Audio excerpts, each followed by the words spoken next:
Over 500 participants traveled from 50 countries representing 6 religions have gathered in Jerusalem to discuss a growing epidemic in way too many places, anti-Semitism. This is the 4th consecutive year that the Israeli Foreign Ministry is organizing this conference, and from year to year it is growing, as is also the problem of anti-Semitism in the world. My message for you today is do, speak, shout. Don't be silent facing lies. Israel has a special responsibility for the Jews in the diaspora, and Israel is going to take this responsibility to help Jews facing anti-Semitism anywhere around the world. At the end of the day, anti-Semitism persists in various forms, but it's always about delegitimizing the Jew and then attacking the Jew. And the one way to fight against it is to speak out loud and clear and tell the truth again and again and again. Our biggest task is to fight the delegitimization of Israel, because modern anti-Semitism is being anti-Israel.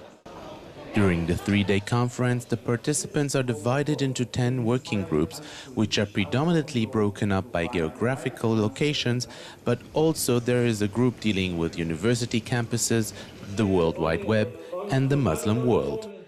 As Deputy Minister of Foreign Affairs of Israel, I thank you for gathering here tonight in Jerusalem from more than 40 countries to send a strong message against anti-Semitism. It's the reason that we are organizing this conference. Anti-Semitism is with us, yeah, sadly I can say it, but it's the right place to establish cooperation between people from different countries, between our State of Israel and many our friends in many countries.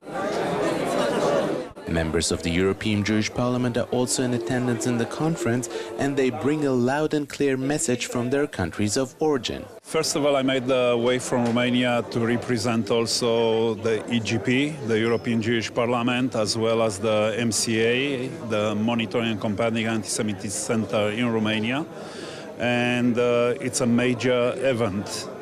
That basically, I believe, that it sends a very strong message to the world regarding our worry, which should be the world's worry about the anti-Semitism spreading in Europe and not only.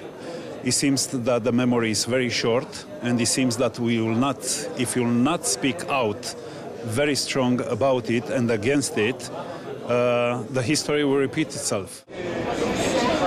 It is very important that the talks are done. It's very important that what has been spoken is been written, transcribed, and like you said, to bring the thought into words and the words into action. Amase wa'ikar. This is what should come out from this conference: a concrete action plan, and people, in fact, to bring it to action. It doesn't have to be only the participants to this conference, but people wherever they are, players and decision makers.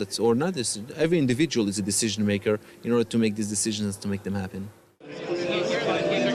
An interesting guest this year is the newly appointed Special Envoy to Monitor and Combat Anti-Semitism of the U.S. State Department, who is representing President Barack Obama at the gathering.